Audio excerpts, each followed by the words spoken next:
Ce document est produit par l'Université Joseph Fourier Grenoble 1 en collaboration avec la région Rhône-Alpes et l'Université numérique francophone des sciences de la santé et du sport. Nous allons voir aujourd'hui dans ce deuxième cours des notions de psychologie très générales qui s'appliquent à la question de la personnalité et du développement psychologique de l'individu.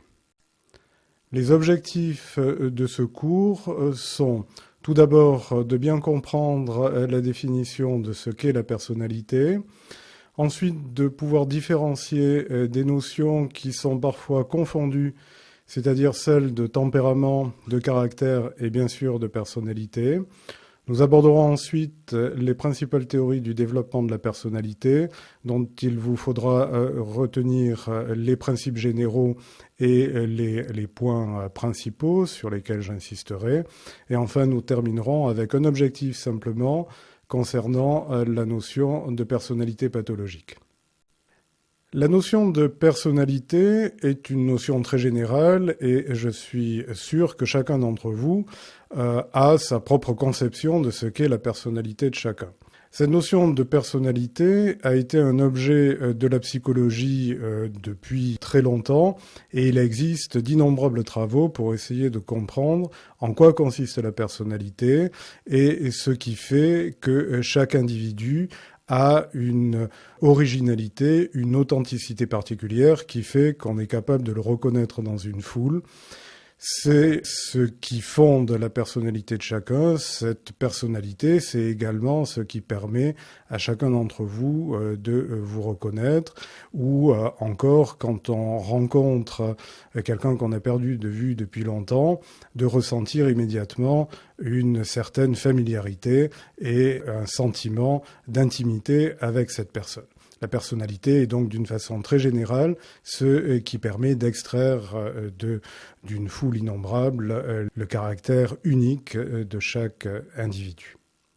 Si l'on cherche à définir plus précisément la personnalité, je vous propose de retenir cette définition qui est due à Norbert Silamy, qui est un psychanalyste qui a coordonné un volumineux dictionnaire de psychologie. Cette définition n'a rien d'absolu, mais elle permet de mettre l'accent sur des aspects qui paraissent très importants à retenir pour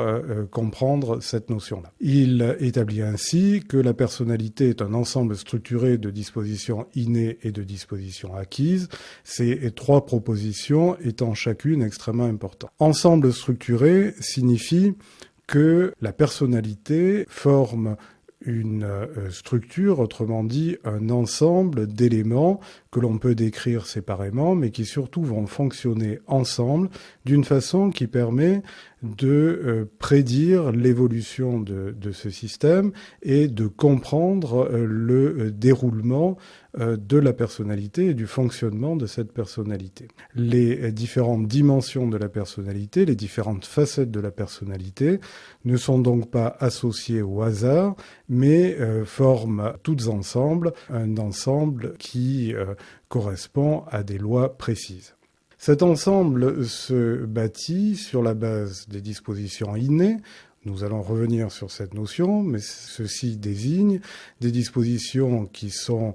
prédéterminées pour l'individu, dont il va hériter en quelque sorte du fait de son arbre généalogique et qui sont disponibles dès la naissance.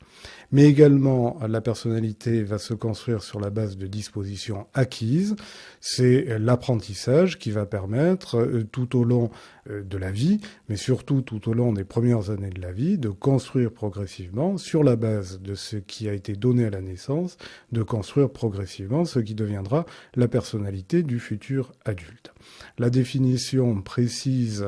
quelques éléments de ces dispositions acquises, c'est l'influence de l'éducation, c'est l'influence du milieu, et notamment des relations que l'individu va établir avec les autres personnes de son entourage. Ceci souligne l'importance du caractère social de l'être humain. Les dispositions acquises, c'est également les expériences, c'est-à-dire les événements de la vie, notamment les événements passés, et on sait, nous allons revenir là-dessus, l'importance du passé de l'enfance en particulier pour la construction de la personnalité. Mais cette personnalité, elle va également évoluer en fonction des événements actuels, des expériences présentes. Et puis, la définition propose également de prendre en compte les anticipations et les projets, c'est-à-dire ce qui fait que chaque individu va se projeter dans son avenir, se projeter dans un avenir qui n'est pas n'importe quel avenir, mais qui est le sien et qu'il va bâtir avec tout ce bagage, en quelque sorte, qu'il a accumulé au cours des années.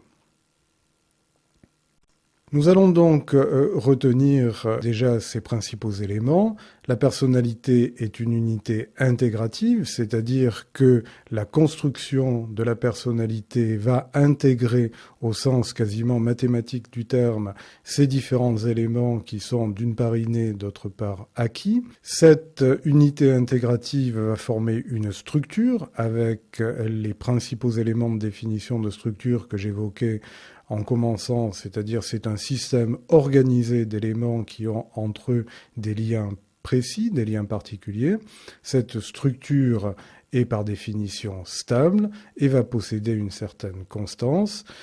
C'est ce qui explique que chacun soit toujours à peu près le même tout au long de son existence. Une fois que la personnalité est formée, une fois que la personnalité est acquise, elle va rester constante tout au long de la vie de l'individu. C'est ce qui permet, par exemple, de reconnaître quelqu'un qu'on a connu par le passé. Même si on l'a perdu de vue pendant des années, il reste bien le même et on reconnaît ce caractère unique de la connaissance du passé grâce justement à cette stabilité, à cette constance de sa personnalité. C'est enfin une structure autonome. Effectivement, la personnalité de chaque individu évolue de façon tout à fait indépendante, mais c'est une structure dynamique qui va s'adapter au fil de la vie aux différents événements, et ces capacités d'adaptation, de dynamique propre à la personnalité, associées à la constance sur laquelle j'ai insisté, fait de chaque individu un individu tout à fait unique. Le dynamisme de la structure qu'est la personnalité renvoie à une notion fondamentale pour comprendre aussi ce sur quoi nous terminerons tout à l'heure, c'est-à-dire les frontières entre le normal et le pathologique. En effet, le fonctionnement normal de la personnalité, pour pas dire la personnalité normale, c'est justement ce qui va faire de l'individu un être capable de s'adapter à la plupart des situations de l'existence, pour pas dire à toutes les situations de l'existence. Cette capacité d'adaptation est une dimension fondamentale du fonctionnement de l'être humain. La pathologie, en première analyse, peut se comprendre comme une atteinte d'abord de cette capacité d'adaptation. À partir du moment où un individu donné n'arrive plus à gérer ce qui se passe, à gérer les événements de vie auxquels il est confronté, alors on peut considérer que le fonctionnement de sa personnalité, effectivement, est sorti un petit peu du cadre de la normalité. Au-delà de cette question de la frontière entre le normal et le pathologique, on va s'intéresser aujourd'hui surtout à la personnalité dans son fonctionnement normal, très habituel. Les fonctions de la personnalité sont multiples et c'est en particulier ce qui va permettre de faire le lien entre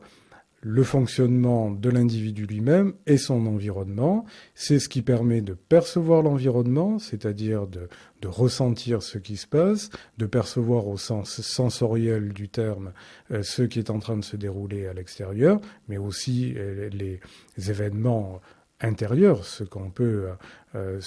ressentir à l'intérieur. C'est également la pensée qui permet effectivement de comprendre l'environnement, et puis surtout la personnalité, c'est ce en fonction de quoi l'individu va réagir à son environnement et va être capable d'une certaine action sur l'environnement. Ce lien que forme la personnalité entre la perception de l'environnement et l'action sur l'environnement, est bien ce qui sous-tend les capacités d'adaptation du sujet. On revient donc sur cette notion fondamentale de personnalité comme étant le moyen adaptatif de l'être humain à son environnement.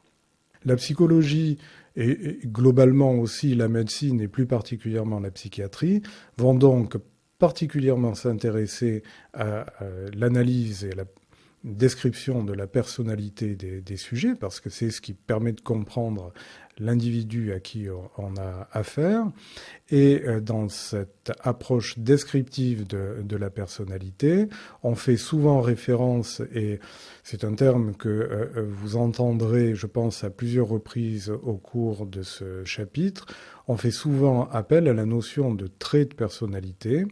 qui est une facette particulière de la personnalité, qui correspond à une certaine façon pour un individu de ressentir, de percevoir, de penser dans une situation donnée. Donc on décrit au travers de ces traits de personnalité toute la gamme, toute la palette finalement des modalités d'action ou de réaction d'un sujet à l'environnement.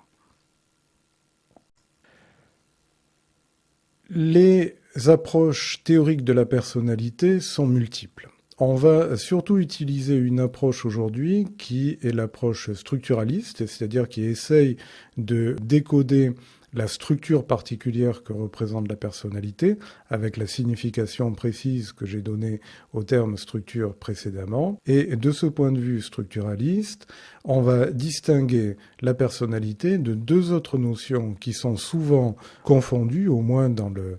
langage courant, qui sont d'une part le tempérament, d'autre part le caractère. Le tempérament va faire référence plutôt aux aspects biologiques, je vais m'en expliquer, de la personnalité, alors que le caractère fait plutôt référence aux aspects socioculturels.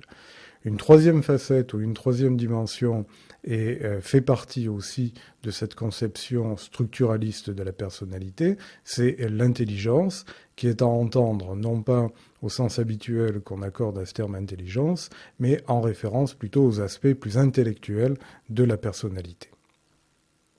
Le tempérament correspond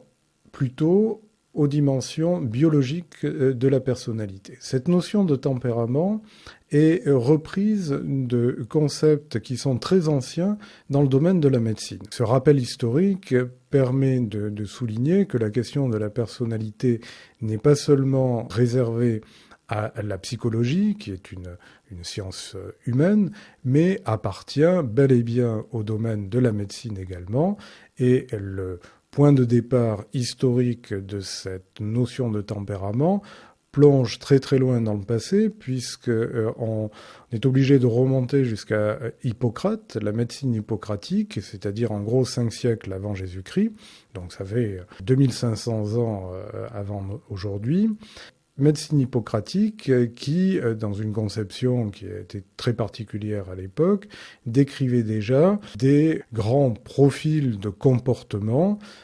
correspondant à des tempéraments, la notion de tempérament liant en fait le comportement particulier d'un individu à ce qui était supposé être une altération du fonctionnement de certains fluides vitaux, comme le sang, la bile, etc. Ce qui est intéressant, c'est de faire le lien avec les descriptions anciennes des tempéraments que vous avez illustrées sur cette gravure que j'ai choisie pour illustration et qui illustre le tempérament mélancolique, le tempérament phlegmatique, le tempérament sanguin et le tempérament colérique. Donc vous reconnaissez dans les termes mélancolique, phlegmatique, sanguin qui est un petit peu désuet, mais colérique qui est très, très usuel, des adjectifs qui sont très courants dans notre langage. Ce qu'on sait moins, c'est que ça désignait effectivement des profils qu'on dirait aujourd'hui de personnalité en lien avec cette altération des fluides vitaux que j'évoquais à l'instant. La mélancolie, le caractère mélancolique étant lié à une altération de la bile noire. On ne sait plus très bien ce qu'était la bile noire, mais mélancolie étymologiquement désigne ce fluide particulier. Phlegmatique renvoie au flegme, qui correspond peu ou prou à la lymphe telle qu'on la décrit physiologiquement aujourd'hui. Sanguin, vous avez fait le lien immédiatement avec le sang. Et colérique, colé, c'est la bile, qui est une sécrétion digestive qui a peu de choses à voir dans nos concepts actuels avec la personnalité, mais qui correspondait à une personnalité particulière telle qu'elle était décrite il y a 2500 ans. On a gardé ce terme de tempérament pour désigner les différences individuelles qui sont déterminées biologiquement, c'est-à-dire qui ont un lien en fait avec un héritage génétique et qui vont conditionner les façons d'agir, de réagir et les dispositions émotionnelles de chacun, autrement dit, qui vont conditionner la personnalité de chacun. Ces dispositions tempéramentales sont effectivement génétiquement déterminées. C'est la constitution génétique qui va prédéterminer d'une certaine façon un fonctionnement individuel présent dès les premiers jours de la vie, dès les premiers mois de la vie chez le nouveau-né, qui vont permettre au nouveau-né d'avoir déjà des schémas de comportement qui sont particuliers. Et tous les parents qui ont élevé des nouveau-nés, les grands-parents qui ont vu aussi grandir leurs petits-enfants, savent très bien qu'un nouveau-né a déjà un comportement qui est particulier, et c'est tout le génie intuitif de la mère, des parents plus généralement, mais surtout de la mère, que de très vite reconnaître ces traits de comportement de son bébé et de s'y adapter. Donc ces schémas de comportement, ces façons d'être présents dès les premiers jours de la vie, dès les premiers mois de la vie, sont en fait prédéterminés par une constitution génétique qui est héritée évidemment des parents. Ces expressions tempéramentales sont stables et on peut les retrouver chez l'adulte. On dispose actuellement d'outils et notamment d'échelles d'évaluation, de questionnaires d'évaluation qui permettent de repérer des traits tempéramentaux chez chacun. Pour comprendre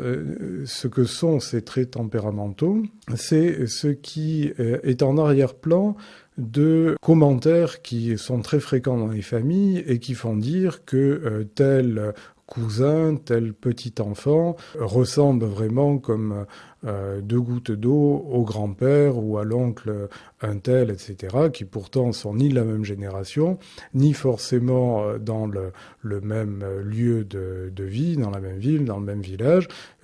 Parfois, 2 cousins se ressemblent étrangement alors qu'ils ont été chacun élevés dans 2 lieux extrêmement différents, chacun à un bout de la France. Et ces ressemblances qu'on va trouver à travers les générations ou entre les familles au sein d'une même famille génétique correspondent en fait à des ressemblances qui reflètent justement ces traits génétiques qui sont génétiquement déterminés et génétiquement transmis. Alors bien sûr, ce fond tempéramental va servir de socle à la construction de la personnalité au travers justement de l'accumulation des expériences, des événements de vie en fonction du contexte dans lequel chacun va grandir, mais néanmoins, elle sera toujours repérable en arrière-plan des manifestations acquises de la personnalité. On peut donc considérer par rapport à cette première notion que la personnalité et plus précisément les traits de personnalité vont résulter de l'interaction entre ces dispositions génétiquement déterminées ou tempéramentales et les contraintes de la vie et surtout du développement au fil des années. Le caractère est une notion différente et qui correspond en fait à la surface, pourrait-on dire, de la personnalité. Le caractère est ce qui est directement observable de la personnalité. C'est ce qui est à l'interface, en quelque sorte, de la structure même de la personnalité et de l'environnement. En toute rigueur, on devrait d'ailleurs dire que lorsqu'on décrit la personnalité d'un individu, on décrit non pas des traits de personnalité, mais plus exactement des traits de caractère. Cette notion de caractère, en fait, a été rendue plus complexe par les différentes théories qui se sont attachées à comprendre la personnalité. Et par exemple, pour les psychanalystes, et nous allons revenir sur la théorie psychanalytique de la personnalité, les traits de caractère seraient en fait le reflet des conflits infantiles et notamment des mécanismes de défense psychologique qui sont mis en œuvre à l'occasion de ces conflits infantiles et qui persisteraient à l'âge adulte. En fait, je vous propose de retenir comme définition du caractère, c'est le fait que les traits de caractère sont les dimensions observables de la personnalité, observables par un observateur, un évaluateur extérieur au sujet, bien sûr. Venons-en maintenant aux théories qui ont essayé de comprendre le développement de la personnalité et son fonctionnement. Il existe de multiples théories de la personnalité. C'est vraiment un chapitre de la psychologie qui est extrêmement vaste et travaillé depuis très longtemps. Il faut surtout retenir, je crois, pour ce qui nous concerne, 3 grands modèles explicatifs dont je vais donner les principales lignes et qui permettent de comprendre comment tout ce système, cette structure de la personnalité fonctionne. Ces grandes théories explicatives sont tout d'abord la théorie psychanalytique, dont il a déjà été largement question dans le cours numéro 1. Donc je vous invite à reprendre ce qui est dit de la psychanalyse dans ce premier chapitre, mais également les théories comportementales et cognitives qui avaient également été évoquées dans le chapitre 1. Et puis, troisième grande théorie explicative de la personnalité, les théories socioculturelles. Aucune de ces théories ne prend le pas sur les autres, ou plus exactement, toutes ces théories apportent des éléments de compréhension de ce qu'est la personnalité. Elles sont donc à comprendre comme des théories complémentaires qui ne s'opposent nullement, mais qui illustrent chacune un aspect particulier de ce qu'est la personnalité en mettant en avant points de vue et des dimensions plus particulières de cette personnalité. Commençons par les théories psychanalytiques qui ont très largement contribué à la compréhension du développement de la personnalité. Théorie psychanalytique était ici au pluriel, parce qu'en effet, on va se référer essentiellement à la théorie élaborée par Freud, mais les élèves de Freud ont continué à travailler sur cette question du développement de la personnalité, et il existe en fait des sous-types de théories psychanalytiques qui expliquent chacune différents aspects de la question. Le titre est au pluriel, mais nous allons voir d'une façon très globale cette question sous l'angle de l'apport de Freud à cette compréhension. D'un point de vue très général, pour la psychanalyse, la personnalité va se constituer au travers de ce qu'on appelle les stades infantiles. Je reviendrai sur ce terme de stade. Et là, la psychanalyse, finalement, est tout à fait en accord avec d'autres théories qui mettent tout l'accent sur le fait que la personnalité se construit progressivement au travers des années d'enfance et des années d'adolescence. Deuxièmement, pour la psychanalyse, et là c'est la particularité des théories psychanalytiques,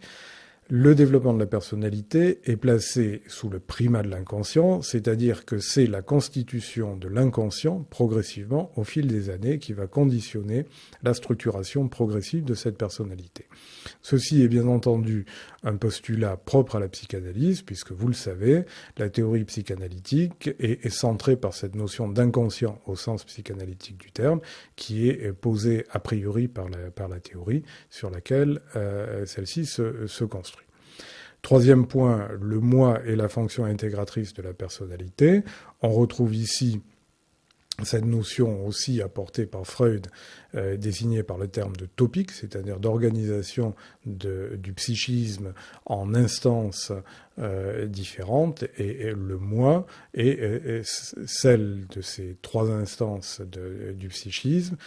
qui va permettre l'intégration, c'est un terme que j'ai déjà employé, l'intégration des différents aspects constitutifs de la personnalité.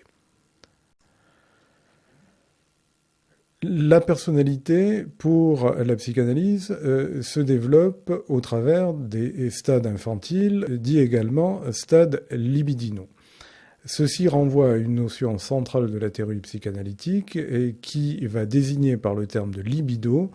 l'énergie psychique qui va en quelque sorte être le carburant de ce moteur psychique qui va permettre l'élaboration de la personnalité. Cette énergie libidinale, elle est liée au phénomène de refoulement dans l'inconscient qui va en quelque sorte emmagasiner une énergie qui va essayer de structurer en quelque sorte tout ce qui se passe sur le plan psychique. Donc ce qui est appelé ici stade libidinaux correspond à des étapes différentes de construction de la personnalité centrées sur les mouvements auxquels est soumis cette énergie libidinale. 3 stades principaux seront décrits dans les diapositives qui viennent, stade oral, anal, puis oedipien. Chaque stade est caractérisé par une modalité spécifique d'investissement de cette énergie libidinale, c'est-à-dire que l'énergie psychique, en quelque sorte, va se cristalliser, va s'attacher à un aspect particulier du développement propre à l'âge auquel se déroule ce stade. Cette énergie psychique va permettre d'établir avec l'environnement un mode particulier de relation, dit en termes psychanalytiques, relation d'objet, objet étant à entendre comme étant les éléments saillants de l'environnement. Et enfin, chaque stade se caractérise, mais je ne rentrerai pas dans les détails sur ce plan, par l'utilisation de processus particuliers, de processus psychiques, qui sont appelés des mécanismes de défense. Je donnerai uniquement quelques exemples au passage. Le premier stade, qui va donc succéder à la naissance, est appelé stade oral. Il occupe en gros la première année ou les 18 premiers mois de la vie.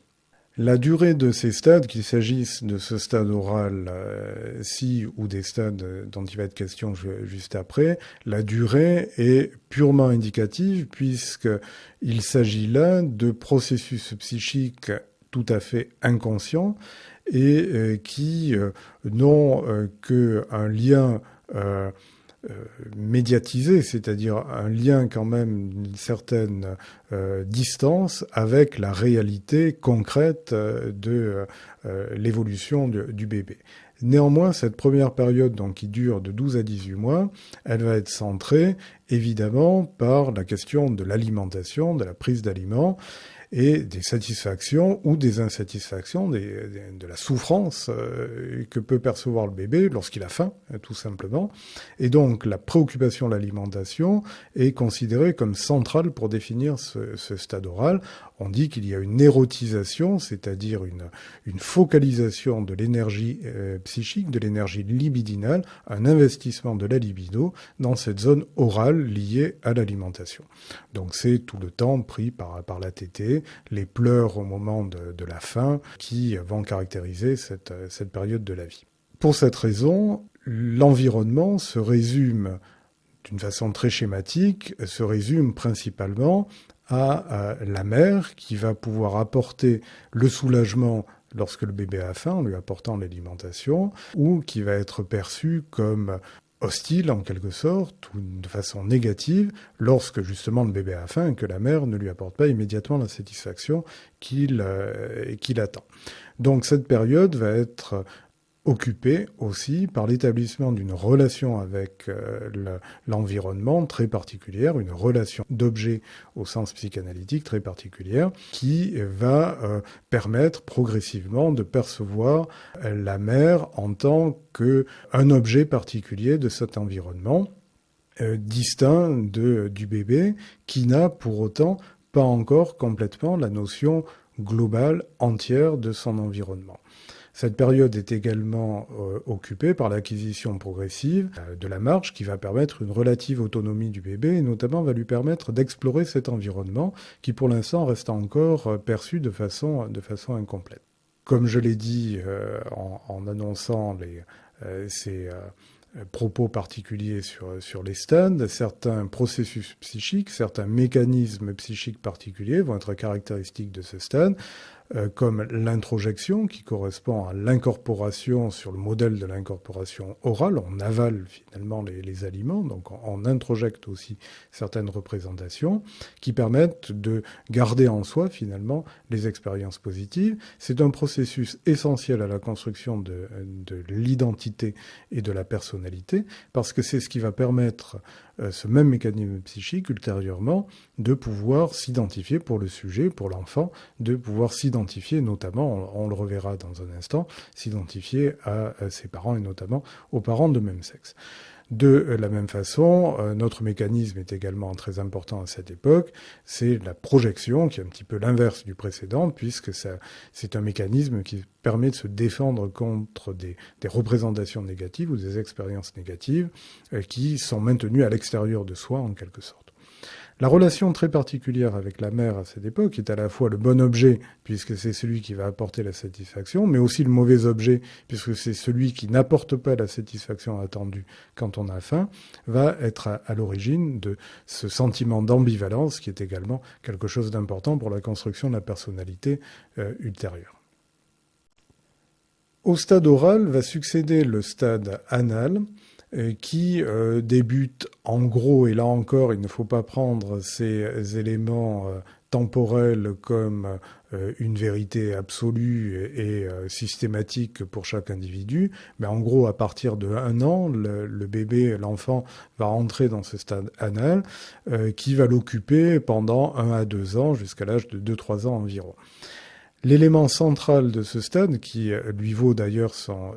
appellation, c'est l'apprentissage de la propreté, qui va déplacer la zone d'investissement libidinal de la sphère orale, d'incorporation des aliments, à la sphère anale, qui correspond à l'évacuation des déchets en quelque sorte, et l'érotisation va devenir une érotisation anale. L'ambivalence qu'on a vu apparaître au cours du stade précédent va être une modalité relationnelle très forte au moment de ce stade anal, puisque à travers l'apprentissage de la propreté, le jeune enfant, qui a acquis déjà une certaine autonomie avec la marche, va acquérir un degré supplémentaire d'autonomie qui lui donne une certaine maîtrise sur son environnement et plus particulièrement sur ce personnage si important pour ses premiers mois de la vie, qu'est la mère, puisque l'enfant, le bébé, apprend très vite son pouvoir de faire plaisir, s'il est propre effectivement. Pensez par exemple aux gamins qui se propulsent au milieu des invités quand on reçoit à la maison avec le pot dans lequel il vient de faire. Ça amuse tout le monde, mais c'est aussi une façon pour l'enfant de se manifester en montrant donc sa capacité à faire plaisir à sa mère. Mais l'enfant sait aussi très bien qu'il a le pouvoir de s'opposer et d'être en opposition, voire hostile vis-à-vis de la mère, en n'étant justement pas propre. Et il apprend ainsi tout ce jeu de comportement qui va de la soumission, de l'obéissance en quelque sorte, à la domination, à l'insoumission et au fait de faire prévaloir son propre désir. Donc c'est une période extrêmement importante où l'enfant va tester justement ces modalités ambivalentes de comportement et petit à petit va diversifier sa gamme de comportements possibles en acquérant de plus en plus d'autonomie. En termes de mécanismes de défense spécifiques de cet âge, les mécanismes sont très nombreux, retenons simplement que la palette des outils psychiques que l'enfant va acquérir va se diversifier d'une façon de plus en plus efficace pour lutter contre l'angoisse en particulier, et notamment l'angoisse liée à sa propre autonomie, à sa propre capacité de s'opposer à la mère. Troisième stade qui va être particulièrement important dans le cadre de cette théorie psychanalytique de la personnalité, et n'oublions jamais qu'il s'agit là de descriptions, de modélisation proposée par une théorie particulière qui n'a aucune ambition d'être une vérité ferme et définitive. C'est une façon de comprendre comment les choses se passent. Dans le cadre de la théorie psychanalytique, le troisième stade est évidemment celui qui va parachever l'organisation de la personnalité, c'est le stade oedipien. Tout le monde a entendu parler du complexe d'Oedipe ou de l'Oedipe. Il faut peut-être rappeler que Freud a utilisé en fait le mythe d'Oedipe qui appartient à l'Antiquité grecque, à la littérature tragique de l'Antiquité grecque, puisqu'on retrouve le mythe d'Oedipe dans les écrits de Sophocle, donc 4 siècles avant Jésus-Christ, Vous voyez que là encore, on remonte dans le passé, en gros 2400-2500 ans, comme tout à l'heure avec Hippocrate. Et ce mythe d'Œdipe est vraiment fondateur de la pensée moderne, tout au moins telle qu'on peut la concevoir actuellement. C'est un mythe tout à fait tragique. Et cette photo de Jacques Bonafé dans Oedipe illustre tout le caractère dramatique de ce mythe. Pour vous rappeler simplement de quoi il s'agit, donc le mythe de l'Antiquité fait référence au royaume de Thèbes, le roi et la reine de Thèbes ayant appris d'un oracle que le fils qu'ils allaient avoir tuerait son père et épouserait sa mère. Donc, comme dans beaucoup de mythes, il fournit une ni deux, et ils abandonnent évidemment à la naissance leur fils, ils le confient à un couple de bergers qui, en fait, va prendre soin de lui, et le fils va se trouver donc conduit à la cour de Corinthe, un royaume voisin, en ignorant tout de ses propres origines, et il va être élevé comme le fils du roi de Corinthe. Un jour, il apprend néanmoins donc qu'il est victime d'une malédiction qui a prédit qu'il allait assassiner son père, épouser sa mère. Donc, il quitte sa famille et il essaye d'échapper à son destin. Il va rencontrer donc un voyageur qu'il va assassiner et il apprendra beaucoup plus tard, à la fin de l'histoire, que cet homme était en fait son père. Donc le premier élément de la légende, enfin de la malédiction plutôt, se concrétise. Mais il ne le sait pas encore. Et dans ses pérégrinations, il arrive à Thèbes. Il va résoudre l'énigme que lui pose le Sphinx qui assiégeait la ville. Donc le Sphinx va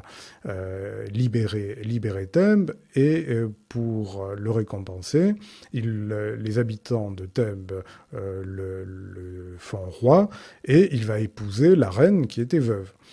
Et il n'apprendra que plus tard que, en fait, la reine qu'il avait épousée était sa mère et qu'il avait tué son père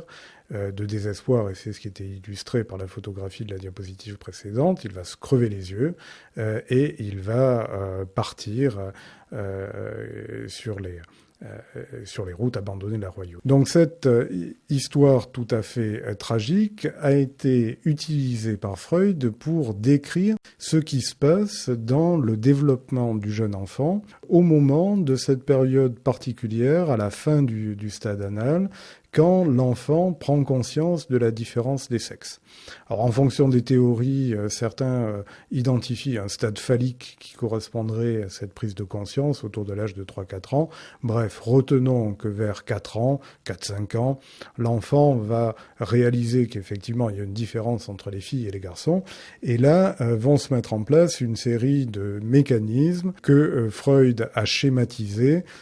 en référence ou en utilisant le mythe d'Œdipe de l'Antiquité. Et tout se passe comme si, n'oubliez jamais qu'il s'agit ici de processus qui sont parfaitement inconscients, tout se passe comme si l'enfant d'un sexe donné, garçon ou fille, allait tomber amoureux du parent du sexe opposé et ressentir une certaine hostilité ou une certaine jalousie à l'égard du parent du même sexe. On peut décrire un Oedipe positif qui correspond à ce que je viens d'évoquer, et un Oedipe dit négatif qui serait l'inverse, avec attachement aux parents du même sexe et une jalousie à l'égard du parent du sexe opposé, qui sont deux composantes particulières de ces mouvements psychiques qui occupent l'enfant à cette époque de la vie. Les mécanismes psychiques et les processus de réorganisation psychique qui vont se dérouler à cet âge-là vont mettre en jeu des mécanismes différents, évidemment, vous l'avez compris ou imaginé, selon le sexe. En effet, chez le petit garçon, qui va d'une façon métaphorique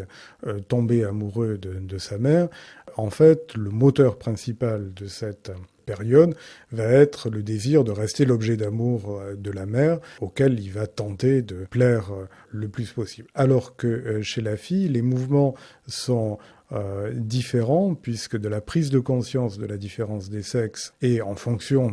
des hypothèses et des postulats psychanalytiques, la fille va ressentir plutôt un ressentiment, c'est-à-dire un sentiment négatif vis-à-vis de la mère, du fait de cette absence de pénis. Je laisse à Freud la responsabilité de ces propos qui peuvent apparaître peut-être un petit peu machistes vu d'aujourd'hui. Quoi qu'il en soit, c'est différents mouvements affectifs inconscients qui vont occuper l'enfant vont mettre en jeu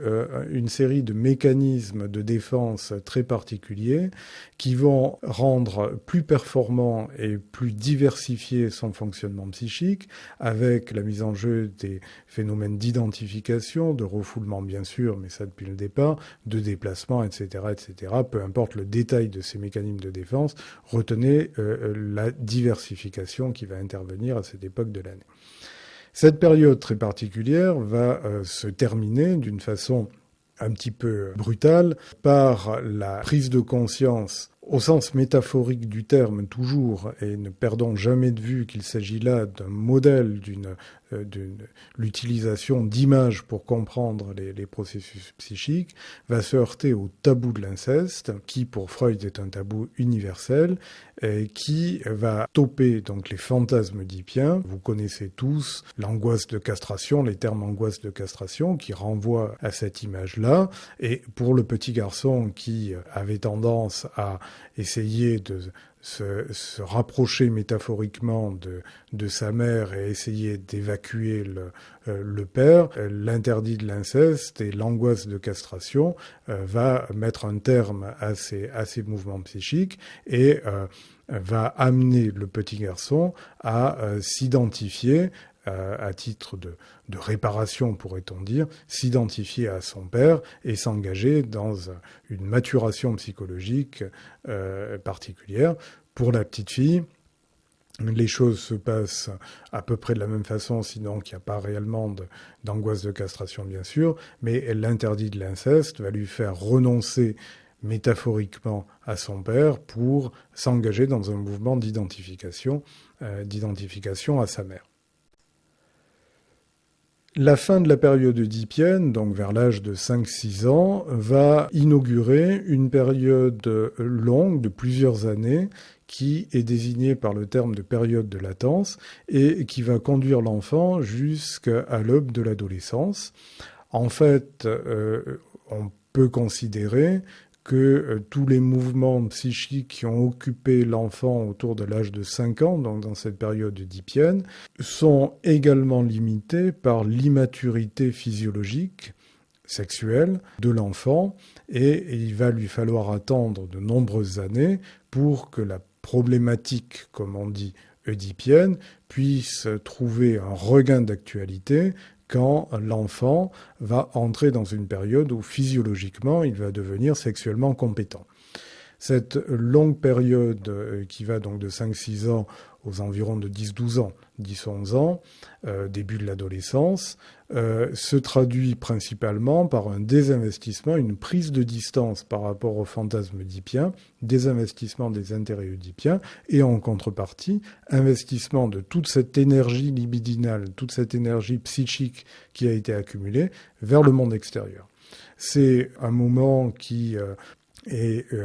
occupé par des mécanismes psychiques multiples, toujours le refoulement, puisque ça c'est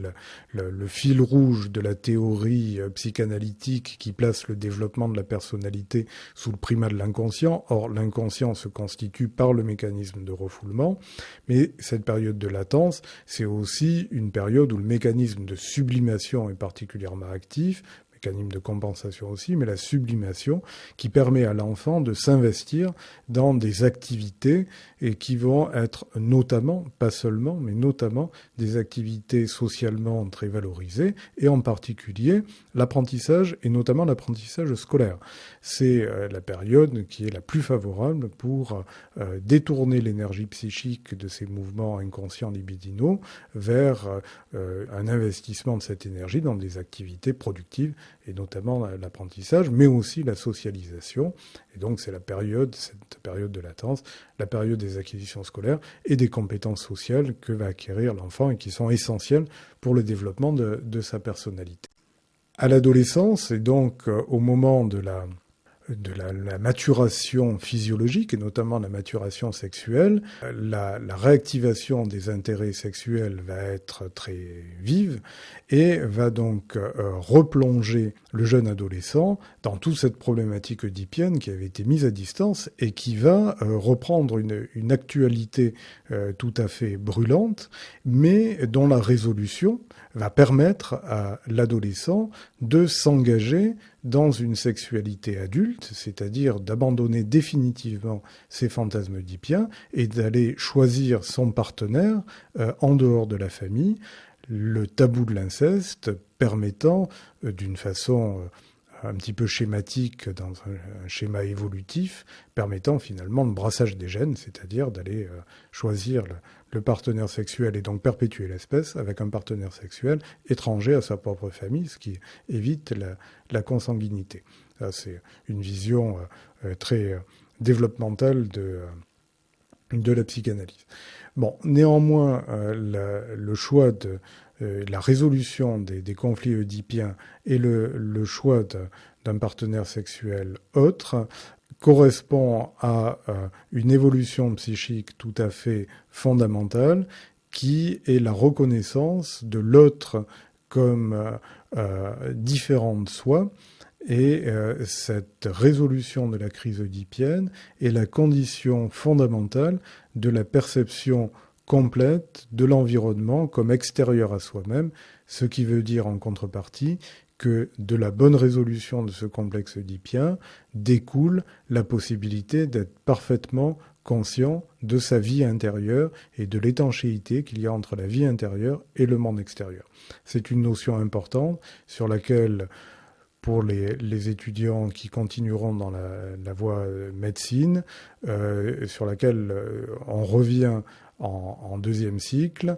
pour permettre de comprendre un certain nombre de pathologies psychiatriques, tout au moins sous l'angle de cette théorie psychanalytique. La théorie psychanalytique de la personnalité, qui a été assez longuement développée, est une théorie importante qui a permis de comprendre des choses très, très subtiles dans la construction de cette personnalité. Mais comme je le disais en commençant, la théorie psychanalytique n'est pas la seule théorie explicative de la personnalité, et il faut avoir quelques notions des autres théories qui ont été élaborées. Le deuxième grand corpus théorique auquel on doit faire référence est celui des théories comportementales. La théorie comportementale avait été rapidement évoquée dans le chapitre 1, et vous savez donc que c'est un ensemble de théories psychologiques qui ont été construites à partir des observations initiales de Pavlov notamment, sur l'existence et le mécanisme des réflexes, et notamment des réflexes conditionnés. Vous connaissez tous l'expérience initiale de Pavlov qui avait montré que le réflexe de salivation du chien à la présentation de la nourriture, qui est un réflexe animal tout à fait inné, existant chez l'homme aussi, pouvait être déclenché, cette salivation, lors de la présentation d'un stimulus tout à fait indépendant, et dans l'expérience de Pavlov, c'était le son d'une clochette, qui normalement ne déclenche absolument pas de réflexe de salivation, mais qu'on pouvait tout à fait associer chez l'animal de façon expérimentale la salivation au fait d'entendre la clochette si on présentait simultanément la nourriture et la clochette pendant à quelques reprises. L'animal, tout à fait involontairement, associerait désormais le son de la clochette à la présentation de la nourriture, quand bien même la clochette est entendue seule. Donc le conditionnement de ce réflexe de salivation montre qu'un comportement pourtant physiologique, tout à fait inné, peut être modifié de façon expérimentale par l'environnement. Donc ces descriptions et ces découvertes de Pavlov, particulièrement importantes dans le domaine de la physiologie, mais également dans le domaine de la psychologie, et pour lesquelles il a été récompensé par un prix Nobel au début du XXe siècle, a initié tout un courant dans le domaine de la psychologie qu'on va désigner par le terme de comportementaliste ou behavioriste, notamment, behavior en anglais veut dire comportement, et notamment toute la psychologie de langue anglaise, illustrée par exemple par Watson, avec un ouvrage datant de 1913, qui met en évidence que les comportements humains pouvaient tout à fait être décrits sur le modèle du conditionnement comme étant une réponse à un stimulus de l'environnement. Le fait que le comportement soit directement lié par une règle particulière à l'environnement a amené les comportementalistes à mettre de côté ce qui, à la même époque, était au cœur même de la réflexion psychanalytique, c'est-à-dire le fonctionnement du psychisme lui-même. Et de fait, les théories comportementales du début du XXe siècle écartaient tout ce qui était processus psychique sous-jacent au comportement. Non seulement aucune hypothèse n'était faite sur la nature de ces processus psychiques, mais les comportementalistes postulaient même le fait qu'il était inutile de s'interroger sur le fonctionnement du psychique qui était assimilé à une boîte noire dans laquelle finalement un certain nombre de choses se passaient, mais ce qui était important c'était ce qui sortait de la boîte noire, c'est-à-dire le comportement, en fonction de ce qui rentrait dans la boîte noire, qui était le stimulus environnemental. Et c'est ainsi que des psychologues du début du XXe siècle avaient des propos très tranchés, comme Pierron, un psychologue français très, très important, qui disait en 1907 il est nécessaire d'ignorer la conscience, ou William James, qui est également un psychologue très important américain du début du siècle, le moment semble venu de nier la conscience. Quoi qu'il en soit, et même si ces théories sont très différentes des théories psychanalytiques dont il était question précédemment, ces théories ont apporté une compréhension tout à fait intéressante de ce qu'est la personnalité, en tant que finalement ce qui compte, c'est l'ensemble des comportements humains et la façon dont ces comportements sont organisés. Pour les comportementalistes, en quelque sorte, nous sommes ce que nous faisons et non pas nous sommes ce que nous pensons. Donc cette théorie fait finalement des habitudes définies comme étant ce qui fait le lien justement entre le stimulus et la réponse. L'ensemble des habitudes va constituer ce qui est désigné par le terme de personnalité observé chez l'âge adulte, et ces habitudes sont acquises progressivement au cours du développement. C'est dire que les théories comportementales de la personnalité sont en fait des théories de l'apprentissage. Et la personnalité est, pour les théories comportementales, le fruit ou le résultat de l'apprentissage. On retrouve là la même notion que dans la théorie psychanalytique, qui est que la personnalité se construit progressivement au cours de l'enfance et de l'adolescence, qui est la période de l'apprentissage et des associations.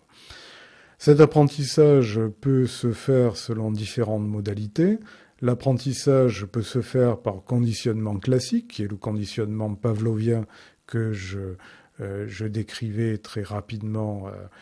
en commençant, qu'on appelle aussi conditionnement répondant. Cet apprentissage peut se faire aussi par conditionnement dit opérant, qui a été décrit par un psychologue américain qui s'appelle Skinner, au milieu du XXe siècle à peu près, et qui fait entrer en ligne de compte la notion de renforcement, c'est-à-dire ce qui va permettre de modeler un comportement purement conditionné sur le mode du conditionnement pavlovien. Le comportement peut être modelé par un renforcement positif, comme ce qui est illustré par le cartoon que j'ai mis sur la diapositive. Tous ceux d'entre vous qui ont des animaux savent très bien que quand ils entendent le bruit de la fourchette sur l'assiette ou les croquettes qu'on remue dans le sac, ils se précipitent parce qu'ils savent qu'ils vont manger. Il peut s'agir d'un conditionnement de type pavlovien, c'est-à-dire ils entendent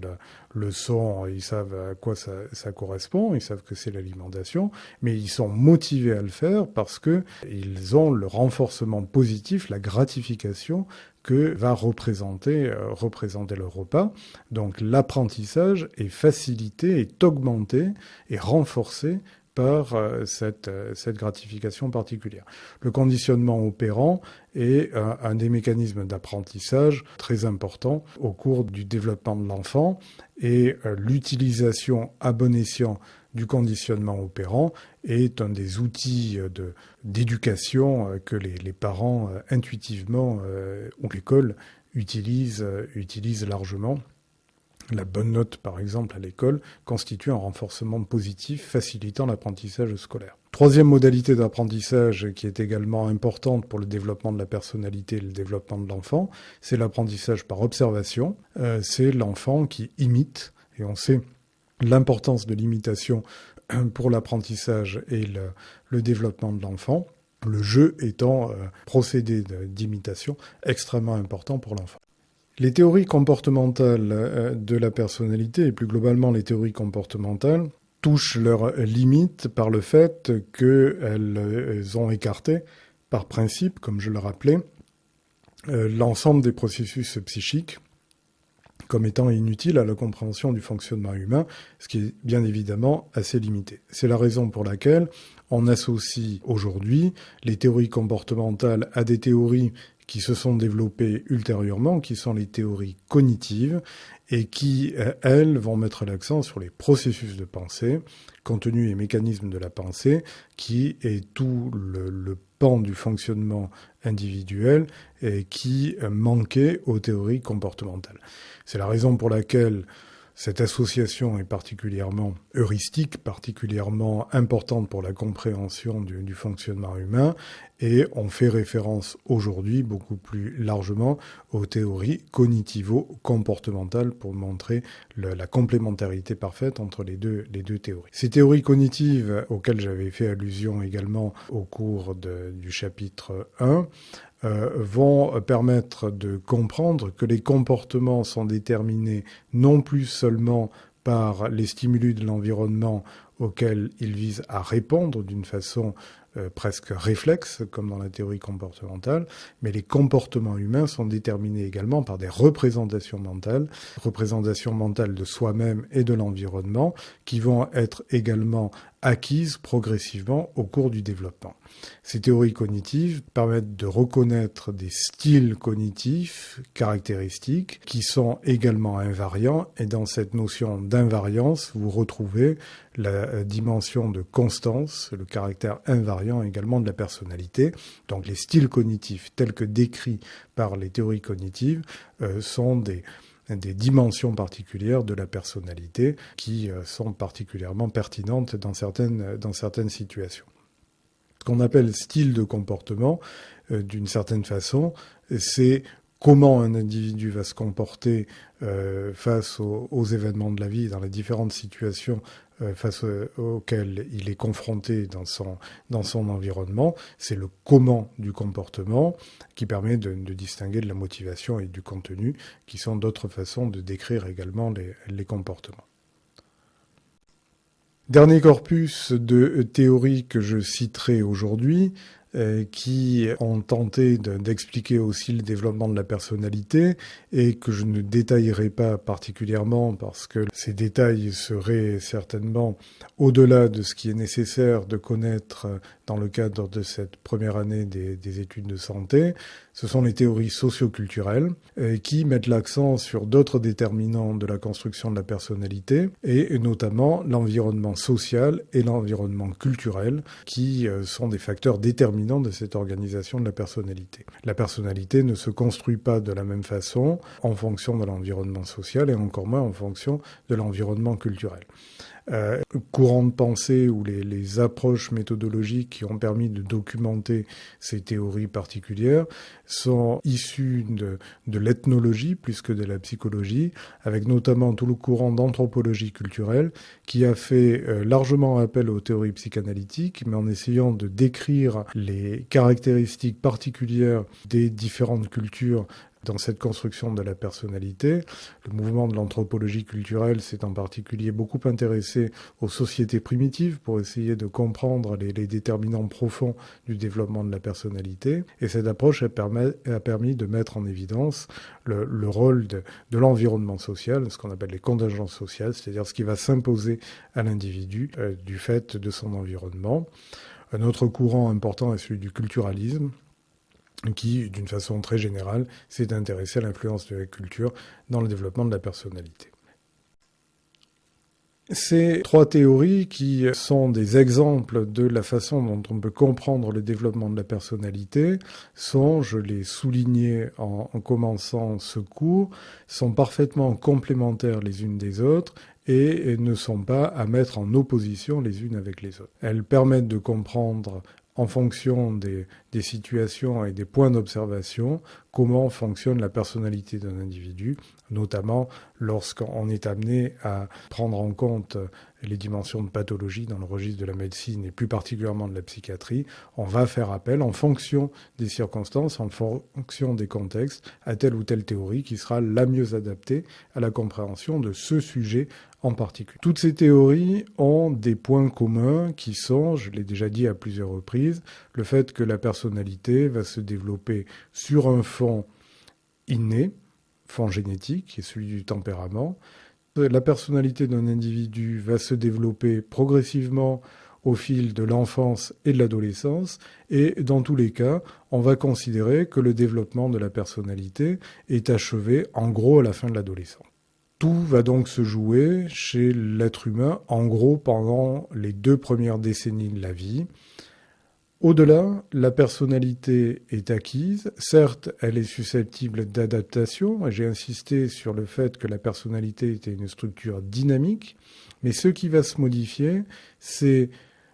non pas la structure profonde qui reste relativement invariante, mais plutôt les aspects socio-culturels de cette personnalité, autrement dit le caractère tel que je l'ai défini tout à l'heure. On va donc pouvoir assister à des modifications du caractère d'une personne plus qu'à des modifications de sa personnalité. De la construction harmonieuse de cette personnalité, et ceci quelle que soit la théorie que l'on va utiliser, dépendra l'équilibre du sujet à l'âge adulte, la réalisation de son rôle social et, plus généralement, sa capacité à s'adapter aux événements de sa vie et à conduire sa vie en fonction d'un plan de vie harmonieux. Donc c'est quelque chose de particulièrement important qui souligne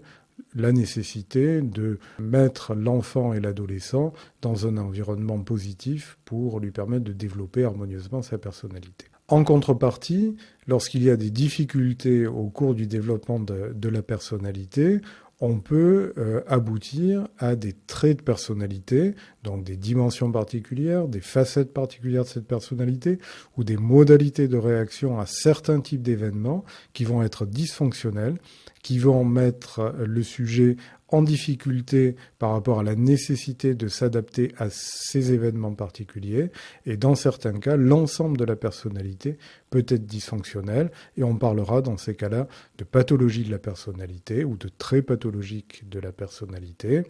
qui, d'une façon très générale, seront à l'origine d'un sentiment d'insatisfaction durable, voire d'insatisfaction permanente, des gens qui sont pas bien, pas à l'aise avec leur personnalité, pas satisfaits de leur vie. Dans certains cas, cette insatisfaction peut aller jusqu'à une véritable souffrance qui peut mettre très en difficulté le sujet. À cette insatisfaction et à cette souffrance est souvent associée chez ces personnalités pathologiques des difficultés de fonctionnement liées aux difficultés d'adaptation du fait de cette personnalité dysfonctionnelle, et difficultés de fonctionnement qui vont notamment se rencontrer dans le registre des relations sociales, la personne étant en grande difficulté pour établir des relations harmonieuses avec son environnement et avec les personnes de son environnement social. Ces difficultés de fonctionnement, qui peuvent être un véritable handicap, sont associées à la souffrance qui est liées au dysfonctionnement de la personnalité, sont les 2 critères qui permettent de parler de pathologie de la personnalité, mais c'est plus globalement des critères très généraux de pathologie dans le domaine de la santé mentale.